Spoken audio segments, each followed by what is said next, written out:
सुलेमानी के दारुल इफ्ता में जाता है और झूठ बोलते हुए कहता है कि मैंने सिर्फ एक बार तलाक दिया है। देखिए आगे क्या होता है।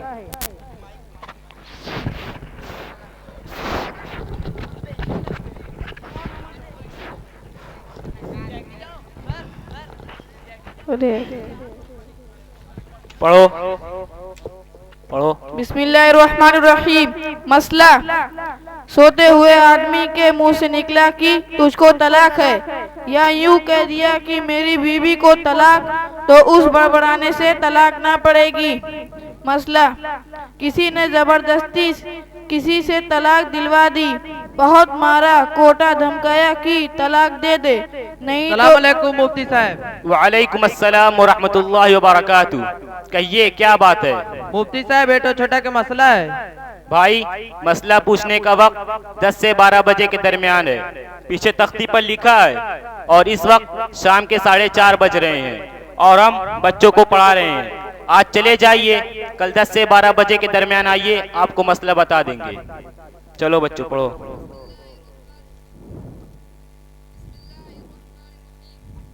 बिस्मिल्लाहिर्रहमानिर्रहीम। मसला, जो शौहर जवान हो चुका हो और दीवाना पागल ना हो, उसके तलाक देने से तलाक पड़ जाएगी। और जो लड़का अभी जवान नहीं हुआ और दीवाना पागल, जिसकी अक्ल ठीक नहीं, उन दोनों के तलाक देने से तलाक नहीं पड़ती।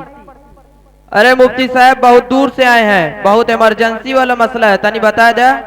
जनाब, हर चीज का वक्त अलग बता दिया गया है। मसला बताने का वक्त अलग, मुताला का वक्त अलग, बच्चों को पढ़ाने का वक्त अलग, आराम का वक्त अलग, और इस वक्त हम बच्चों को पढ़ा रहे हैं। आज चले जाइए, कल 10 से 12 बजे के दरमियान आइए, आपको मसला बता देंगे।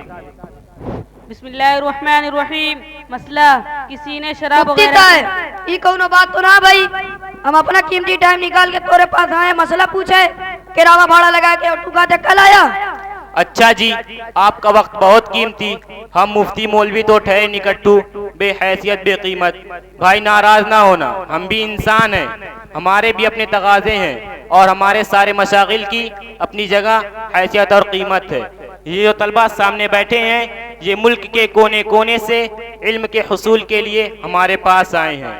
इनको पढ़ाना, इनके इल्मी प्यास बुझाना, ये सिर्फ कार सवाब ही नहीं बल्कि हमारी जिम्मेदारी भी है। इसलिए हर चीज का वक्त अलग बता दिया गया है ताकि किसी की हक तलफी ना हो, मगर लोग हैं कि समझते ही नहीं। जब से मोबाइल आ गया है, सुकून से जीना मुश्किल हो गया है। जब चाहेंगे घंटी बजा देंगे, फोन रिसीव कीजिए और जवाब दीजिए, वरना बदगुमानी करते फिरेंगे कि बहुत घमंडी हो गए हैं, बात नहीं करते, जवाब नहीं देते। अभी कल आधी रात को एक साहब का 12 बजे सऊदी से फोन आया। हमने फोन रिसीव किया कि देखे कौन बेचारा आधी रात को परेशान है। कहने लगे, मुफ्ती साहब ये बतावा, जन्नत में मर्दन का हूर मिली तो औरतन का कौ मिली। हमने कहा, अय अल्लाह के बंदे, ये भी कोई मसला है भी तो इतनी रात को पूछने की क्या जरूरत है, सुबह पूछ लेते। कहने लगे, मुफ्ती साहब यहाँ तो बहन 9:30 बजा था, जल्दी बतावा, बहस चले थी। आप सरकारी अफसरान के यहाँ जाते हैं, आप वजीरों के यहाँ जाते हैं, आप डॉक्टरों के यहाँ जाते हैं, आप वकीलों के यहाँ जाते हैं तो वक्त का लिहाज करके जाते हैं, और हम मौलवी मुफ्ती के पास जाते हैं कि 24 घंटा सेवा उपलब्ध रहे। मुफ्ती साहब तोहरी बतिया कुल सही है, मगर मसलो आजा बता दे। चलो भाई पूछो, जान नहीं छोड़ोगे। परसोइया हम अपनी मेहरुआ का एक बार तिलाक दे दिए, अब बतावा का होई, एक साथ रह सकते कि ना रह सकते? क्या सिर्फ एक बार तुमने तलाक का लफ्ज कहा था? हाँ, खाली एक बार। वैसे तलाक देना तो अच्छी बात नहीं, मगर तुमने इतनी समझदारी तो दिखाई कि सिर्फ एक बार तलाक दिया। चलो इतना तो अच्छा किया तुमने कि सिर्फ एक बार तलाक का। लगता है इल्मी घराने के हो। हाँ मुफ्ती साहब, अब्बा मरहूम बहुत पढ़े लिखे रहे, मोहल्ला भर का खत नहीं पढ़ के सुनावत रहे। माशाअल्लाह, कहाँ से फारिगुल तहसील थे? तहसील तो पहले सदर रही और अब निजामाबाद हो गई है। भाई तुम तो बिल्कुल जाहिल मालूम होते हो, फिर एक तलाक क्यों दिए? दूसरे जाहिलों की तरह 3 तलाक क्यों नहीं दिया? अरे मुफ्ती साहब मत जाहिल ना है जितना तू समझते। अच्छा बताओ, नमाज में कितने फर्ज हैं? नमाज तो फर्ज है, बहुत जरूरी है। इतना भी नहीं मालूम? अच्छा बताओ, गुस्ल में कितने फर्ज हैं? ई का होता है मुफ्ती साहब? गुस्ल नहीं जानते? जब आदमी नापाक होता है तो गुस्ल करता है। तुम भी करते हो कि नहीं करते? अरे मुफ्ती साहब एकदम गया गुजरा समझ लिए है, नहाई था। वही तो पूछ रहा हूँ कि जब तुम गुस्ल करते हो यानी नापाक होने के बाद जब तुम नहाते हो तो उस वक्त क्या चीजें जरूरी है?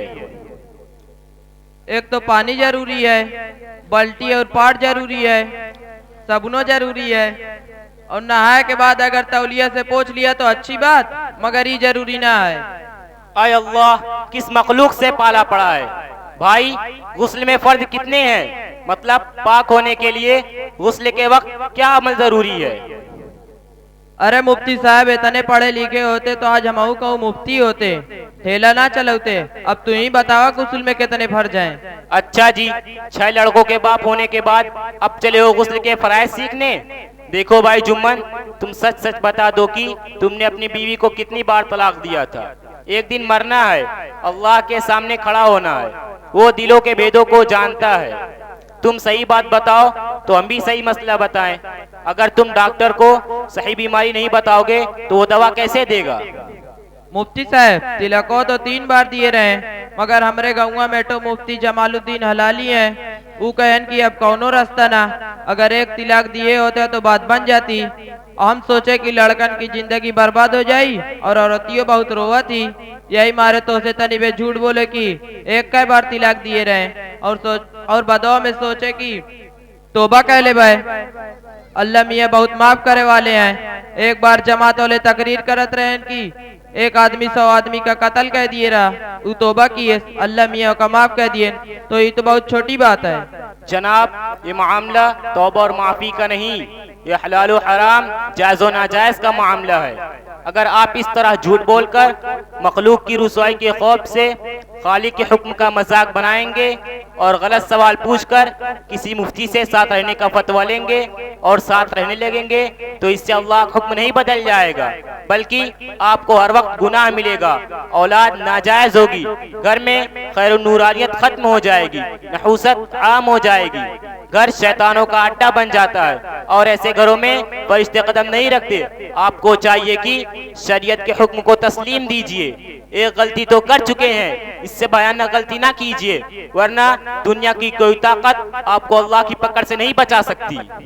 ठीक है मुफ्ती साहब, अब जैसा तू लोगन कहिया वही पे अमल करबे, चाहे कितनो तकलीफ उठाए पड़ी, मगर कुछ गलती तो तू लोगन की है। ये कुल बतिया पहले काहे ना बताया? अगर पहले से जानते कि कब तिलाक देवे का है कब ना देवे का है, और अगर तिलाक देवे का पड़ी तो एक ठो दिया जाता है, तो आज हम ये दिन ना देखा पड़ता है। इसमें हमारे हजरत या उलमा की क्या गलती है?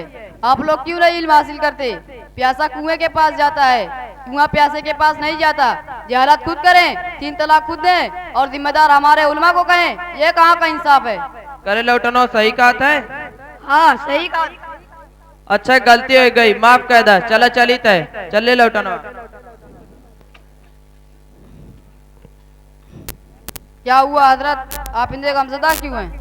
इस आदमी की हालत ने, इसके एक जुमले ने दिल को छलनी कर दिया है। ऐसे ना जाने कितने बेचारे होंगे जो महज जहालत की वजह से अपनी जिंदगियां बर्बाद कर देते हैं, और अहलो अयाल की भी। इसकी बात से मैं ये बात सोचने पर मजबूर हो गया हूँ कि ऐसा कौन सा अमल बनाया जाए जिससे आम मुसलमान दीन की बुनियादी और ज़रूरी मालूमात से वाकिफ हो जाए।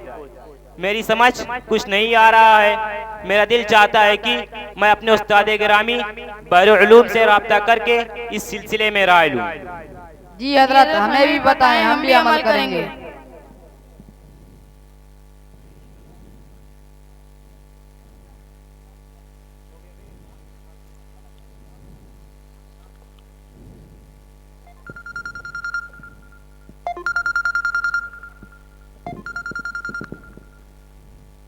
अस्सलामु अलैकुम वरहमतुल्लाहि वबरकातुहू। वालेकुम अस्सलाम वरहमतुल्लाहि वबरकातुहू। हजरत खैरियत से हैं? जी अल्हम्दुलिल्लाह। एक मसला पर गुफ्तगू करनी थी, फुर्सत में हो तो बात करूं या बाद में? बात कर सकते हैं।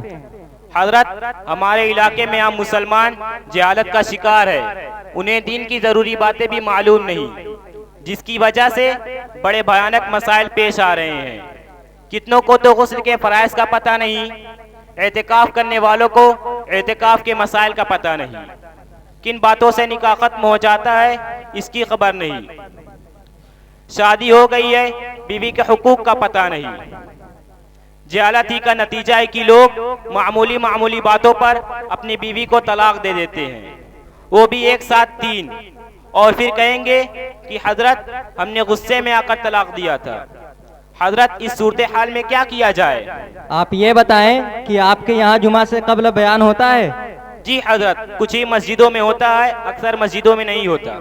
देखिए, सबसे पहले इसकी कोशिश कीजिए कि हर मस्जिद में जुमा से कब्ल बयान हो और उस बयान में जिंदगी के हर शोबे पर रोशनी डाली जाए। मसलन कभी तहारत पर बयान हो, कभी ज़कात पर, कभी निकाह पर, कभी तलाक पर, और फजाइल के साथ साथ ज़रूरी मसाइल भी बताए जाएं, क्योंकि उलमा का काम शरीयत की तरगीब देना भी है और शरीयत की तालीम देना भी, शरीयत पर लाना भी है और शरीयत सिखाना भी है। इससे लोगों को बहुत सी बातें मालूम हो जाएंगी। दूसरी बात, जिन मसाजिद में उलमा मौजूद हों वो किसी नमाज के बाद कुरान की तफसीर कर दिया करें या कम अज कम उर्दू की तफसीर ही पढ़ दिया करें। इससे जहालत खत्म होगी और निकाह से कब्ल निकाह और ज़ौजैन के हुकूक पर गुफ्तगू का एहतमाम किया जाए। और जरा ये बताइए कि आपके इलाके में मुस्लिम बच्चे कहाँ तालीम हासिल करते हैं? 10 से 15% मकातिब में, 4 से 5% मदारिस में, और अक्सर तलबा इंग्लिश मीडियम कॉन्वेंट स्कूलों में पढ़ते हैं। हाँ, तो सुनिए, ये जो अक्सर बच्चे मॉडर्न तालीमी इदारों में जा रहे हैं उनके लिए आप उलमा की जिम्मेदारी है कि आप हजरात खुद अपने इलाके में अपनी निगरानी में इंग्लिश मीडियम स्कूल कायम कीजिए, जिनमें मेयारी असरी तालीम के साथ साथ तलबा को कुरान करीम, दीनियात और उर्दू जबान की भी तालीम दी जाए, वरना अभी तो कम नुकसान हुआ है, आइंदा नाकाबिले तलाफी नुकसान हो जाएगा। जी हजरत, आपकी नसीहतों पर अमल करेंगे और आपका पैगाम दूसरों तक पहुंचाएंगे। हमारे ज़िले में इस्लामिक माहौल में हुसूल तालीम का एक कामयाब इदारा खालिद बिन वलीद पब्लिक स्कूल मोहम्मदपुर के नाम से कायम है, जो हमारे दोस्त मुफ्ती मोहम्मद अशरफ साहब की निगरानी में चल रहा है। जी, वो तो मेरी ही तारीख पर कायम हुआ है, मगर ऐसे इदारे हर इलाके में होने चाहिए ताकि 100% मुस्लिम बच्चे इन्हीं इदारों में पढ़कर आगे जाएं। ठीक है हजरत, जज़ाकुमुल्लाहु खैरा। दुआओं की दरख्वास्त है। अस्सलामु अलैकुम वरहमतुल्लाहि वबरकातुहू। वालेकुम अस्सलाम वरहमतुल्लाहि वबरकातुहू। मौलवी फुरकान, इस बार जुमा को आप अबू सईदपुर चले जाइएगा और जुमा से कब्ल अवाम के सामने 3 तलाक के मौजू पर खिताब कर दीजिएगा। मौलवी इमरान साहब, इस बार जुमा को आप नगरिया चले जाइएगा और जुमा से कब्ल अवाम के सामने तारत के मौजू पर बयान कर दीजिएगा। मौलवी इमरान, आप इस जुमा को समूहपुर चले जाइएगा और जुमा से कब्ल अवाम के सामने नमाज के मौजू पर खिताब कर दीजिएगा।